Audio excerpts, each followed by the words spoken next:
जय श्री राम। शंखनाद में आपका स्वागत है।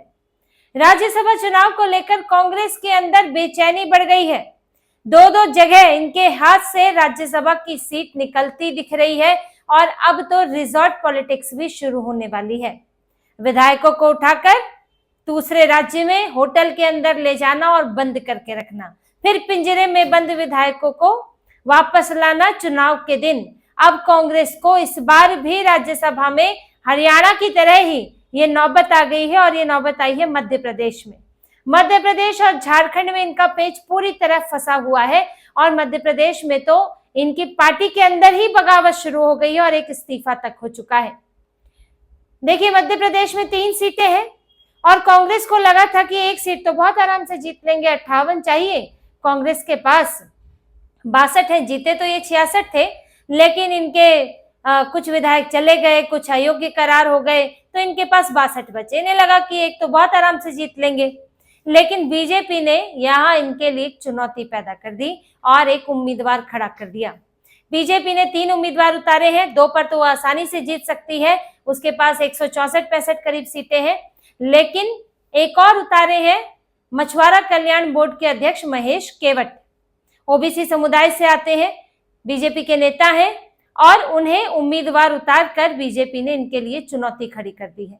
इसके आसार पहले ही लग रहे थे, क्योंकि शुरुआत कांग्रेस से हुई, बीजेपी से नहीं हुई। ये नहीं है कि अभी आरोप लगा सकते हैं कि बीजेपी तो तोड़ती है, फोड़ती है, लालच देती है। आपके अंदर से बगावत शुरू हुई। इनके ही नेता नरेश ज्ञानचंदानी, जो अभी इस्तीफा दे चुके हैं कांग्रेस से, उन्होंने दिग्विजय सिंह के लिए लॉबी करनी शुरू की, क्योंकि ये सीट दिग्विजय सिंह की थी। दिग्विजय सिंह ने बहुत कोशिश की, राहुल गांधी के दर पर गए, प्रियंका वाड्रा के आगे इन्होंने खूब गिड़गिड़ाए, लेकिन इन्हें राज्यसभा की सीट नहीं मिली। इन्होंने दे दी मीनाक्षी नटराजन को, राहुल गांधी के करीबी खेमे में भी मानी जाती है और मध्य प्रदेश की नेता है, हालांकि मंदसौर से लोकसभा का चुनाव वो हार चुकी थी। अब इन्हें दे दिया, तो अब दिग्विजय सिंह के रहते मध्य प्रदेश के अंदर ही कोई और कैसे जीत जाए, उन्हीं की सीट कैसे छीन ले। तो लॉबी शुरू हो गई। नरेश ज्ञानचंदानी ने सीधे सीधे प्रियंका वाड्रा, राहुल गांधी को टैग करते हुए लिख दिया कि ये जमीनी स्तर की नेता नहीं है, पार्टी में गुटबाजी शुरू हो गई है, यहाँ क्रॉस वोटिंग हो सकती है, ऐसा नेता चाहिए जो कि जमीनी नेताओं से, स्थानीय नेताओं से जुड़ा हो। फिर एक और कांग्रेस नेता ने बोल दिया कि मीनाक्षी नटराजन वरिष्ठ नेता है, लेकिन पार्टी के बीच उनकी पहचान, उनका लोगों से यानी कि पार्टी के नेताओं से इंटरेक्शन, संपर्क बहुत कम है। अब ये जो विरोधी आवाजें उठने लगी तो कांग्रेस के अंदर बेचैनी पैदा हो गई कि अब यहाँ पर इस बात की आशंका है कि क्रॉस वोटिंग हो सकती है। उधर बीजेपी ने भी मौका भापा, अपने 2 उम्मीदवार पहले उतार दिए थे, लेकिन अब तीसरा उम्मीदवार भी उतार दिया, ये देखते हुए कि कांग्रेस के अंदर इस वक्त टूट-फूट की स्थिति है और हम यहाँ अपना उम्मीदवार जिता सकते हैं। हालांकि कैलाश विजयवर्गीय का ये भी कहना है कि अगर नहीं भी जिता पाए कोई बात नहीं, लेकिन फिर भी हम कांग्रेस के अंदर की फूट को उजागर करेंगे। देखिए, दोनों आमने सामने हैं मध्य प्रदेश में। कांग्रेस या तो बीजेपी की सरकार रहती है और कांग्रेस को लगता है कि इस बार हमारे लिए मौका है विधानसभा के अंदर, इसलिए राहुल गांधी वहां चक्कर भी लगा रहे हैं। अब यहाँ बीजेपी भी इसीलिए इन्हें टारगेट कर बैठी है, क्योंकि उसको भी चुनाव जीतना है, तो वो भी इन्हें एक्सपोज करना चाहती है कि ये पार्टी कैसे अंदर से टूटी हुई है। जीतू पटवारी अलग गुट, दिग्विजय सिंह अलग गुट, कमलनाथ अलग गुट, ये जो गुटबाजी चल रही है वो आपस में ही इतना लड़ रहे हैं, तो कल को राज्य कैसे संभालेंगे? इनके बीच तो पोर्टफोलियो, मंत्रालय, विभाग, इसकी खींचतान होती रह जाएगी। तो ये बीजेपी ये भी उजागर करना चाहती है इनकी आपसी फूट क्या है, और इसीलिए उम्मीदवार उतारा है। और यहाँ पर अब कांग्रेस के साथ स्थिति है कि रिजॉर्ट ले जाने की सोच रहे हैं। उमंग सिंघार, इनके जो विपक्ष के नेता हैं मध्य प्रदेश में, उनके घर एक बैठक हुई थी और उसमें मात्र 60 विधायक पहुंचे थे, बचे 62 है, उसमें से भी 60 ही पहुंचे। अब इन्होंने वहां पर चर्चा की है कि हमें कर्नाटक ले जाना चाहिए रिजॉर्ट के लिए। अब हिमाचल ले जाना तो दूर होगा, तो नजदीक के राज्य ही ले जाया जाता है ताकि वोटिंग के दिन आना आसान हो। तो कर्नाटक, क्योंकि अभी अपने ही राज्य में ले जाना चाहते हैं जहाँ सरकार है और वहीं ले जा ही सकते हैं, तो कर्नाटक में लेकर जाएंगे और हो सकता है कि बेंगलुरु में ही रखकर उनको वहां पर पिंजरे में बंद रखा जाए, यानी कि एक ही जगह पर कैद कर लिया जाए, जैसे कि उड़ीसा वाले भी ये ले गए थे कर्नाटक में। अब इनका डर साफ दिखता है कि इन्हें अपने ही विधायकों पर, अपने ही लोगों पर भरोसा नहीं है कि इन्हें एक मुश्त 58 वोट या 58 से ज्यादा वोट पड़ जाएंगे, इसलिए विधायकों को अलग रखना चाहते हैं। अब इन इस्तीफे और इस सब के बीच में इनकी एक विधायक निर्मला सप्रे, वो तो अभी मुख्यमंत्री से मिलकर आई है, उन्होंने तो पार्टी ही बदल ली है। तो देखिए, खरबूजे को देखकर खरबूजा भी रंग बदलता है। ये भी होता है, जो लंबे समय से सत्ता में नहीं हो, उनके विधायक, उनके नेताओं को लगता है कि भाई अब कब तक सत्ता से दूर रहेंगे, तो हम भी अपना कुछ राजनीतिक भविष्य देखें। कांग्रेस को सत्ता मिली थी, लेकिन राहुल गांधी की बेवकूफी के कारण इन्होंने ज्योतिरादित्य सिंधिया जैसा नेता खो दिया, और राहुल गांधी कमलनाथ दिग्विजय के चक्कर में फंस गए, और सिर्फ ज्योतिरादित्य सिंधिया 21 विधायक लेकर अलग हो गए। कांग्रेस की सरकार गिर गई। अब आपकी सरकार गिर गई, तब भी आप सत्ता में नहीं रहे, और फिर आप चुनाव भी नहीं जीत पाए, तो भी आप सत्ता में नहीं रहे। आगे भी थोड़ा मुश्किलें हैं। तो इसलिए नेता विधायकों को लगता है कि एक मौका आया है, इस मौके पर अगर हम कुछ अपने लिए कर सकते हैं तो क्यों ना करें।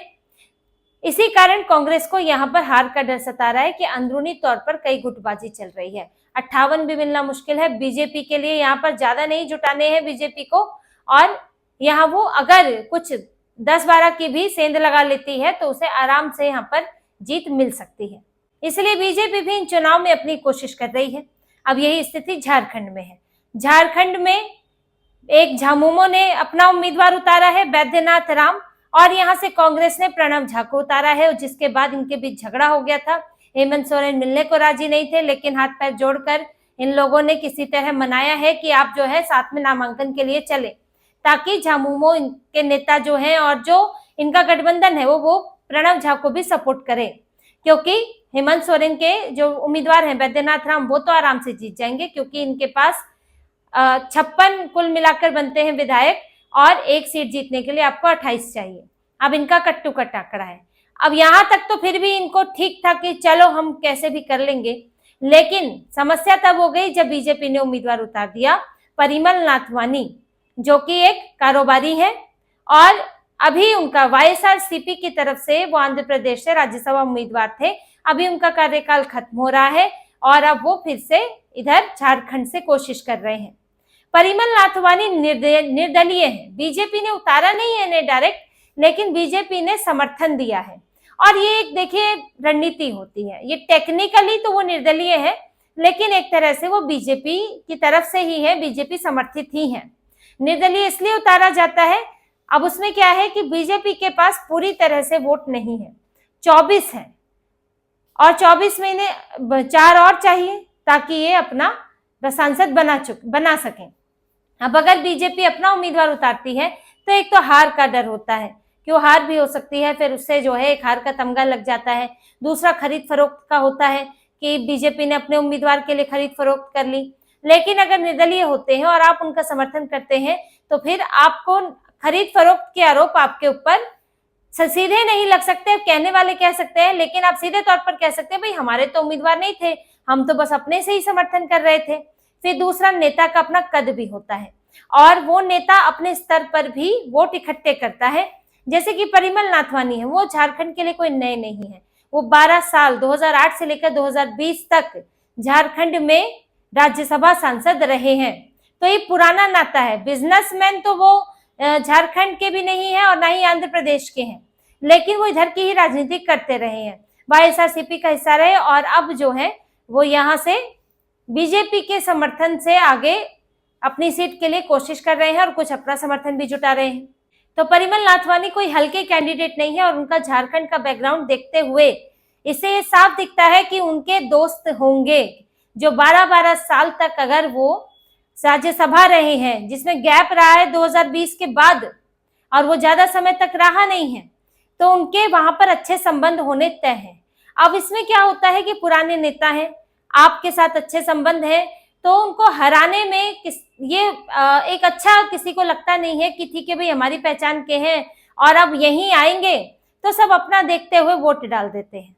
और झारखंड मुक्ति मोर्चा वाले डाल सकते हैं, कांग्रेस के पास तो है ही क्या, कांग्रेस को पूरी तरह झारखंड मुक्ति मोर्चा का समर्थन चाहिए, लेकिन अगर परिमल नाथवानी से कुछ अच्छे संबंध है तो कोई अपना वोट इधर से उधर कर सकता है। वो अपनी पार्टी को तो दे रहा है, कांग्रेस को ही नहीं दे रहा है, और कांग्रेस को लेकर तो वैसे ही नाराजगी चल रही है। यहाँ बुलाया गया था इंडी गठबंधन के लिए इसीलिए ही कि ताकि कुछ नाराजगी को दूर किया जा सके। तो फिलहाल दोनों राज्यों में कांग्रेस फंसी हुई है। कांग्रेस को यहां से सीट रिटेन करते हुए भी नहीं दिख रही है। जैसे दिग्विजय सिंह की सीट कांग्रेस की थी, वो नहीं मिल रही है। झारखंड में इन्होंने सोचा था कुछ हमें मिल जाएगी, लेकिन वो भी आसार नहीं है। अब इनके लिए है एक राजस्थान और कर्नाटक। कर्नाटक में अगर बीजेपी ने एक और उम्मीदवार नहीं उतारा, अगर उतारा तो वहां भी मुश्किल हो सकती है। राजस्थान में इन्होंने कि मजबूर होकर फिर से नीरज डांगी को रिपीट किया है ताकि फिर से कोई बगावत ना हो, क्योंकि इनके जो नेता है राजस्थान के, उन्होंने चुनौती दे दी थी कि हमारे राजस्थान से ही कोई उम्मीदवार होना चाहिए, वरना तो फिर आप उसे अपने हाथ से ही खुद जिता लीजिए, हमारा योगदान नहीं रहेगा। तो इस चेतावनी से डरते हुए इन्होंने फिर से नीरज डांगी को, जो राजस्थान के ही नेता है, उनको मैदान में उतारा है। तो अब कांग्रेस के लिए आने वाले दिनों में 18 जून को चुनाव है, आने वाले दिनों में मुश्किल हो सकती है और अपने विधायक बचाने के लिए इधर उधर दौड़ना पड़ सकता है। अब से ये रिजॉर्ट देखने लगे हैं। विजय जो डीके शिव कुमार हैं, उन्हें जिम्मेदारी दे दी गई है कि यहाँ से विधायक उठाकर यहाँ लाए जाएंगे और फिर वापस वोटिंग के दिन लाया जाएगा। तो हालत समझिए, डर समझिए कांग्रेस का। इनको अपनी सीटें भी नहीं मिल पाती और नई उम्मीदों की सीटें करते हैं वो तो हाथ से बिल्कुल चली जाती है। इसलिए कांग्रेस का राज्यसभा का आंकड़ा भी गड़बड़ा रहा है और जिसके चलते कभी भी अगर इधर से उधर हुआ मामला तो नेता प्रतिपक्ष की कुर्सी कांग्रेस के हाथ से निकल सकती है। तो इसी तरह की और खबरें और विश्लेषण आपके लिए लाते रहेंगे। हमसे जुड़े रहिए, सब्सक्राइब कीजिए, कमेंट कीजिए। बहुत बहुत धन्यवाद। जय श्री राम।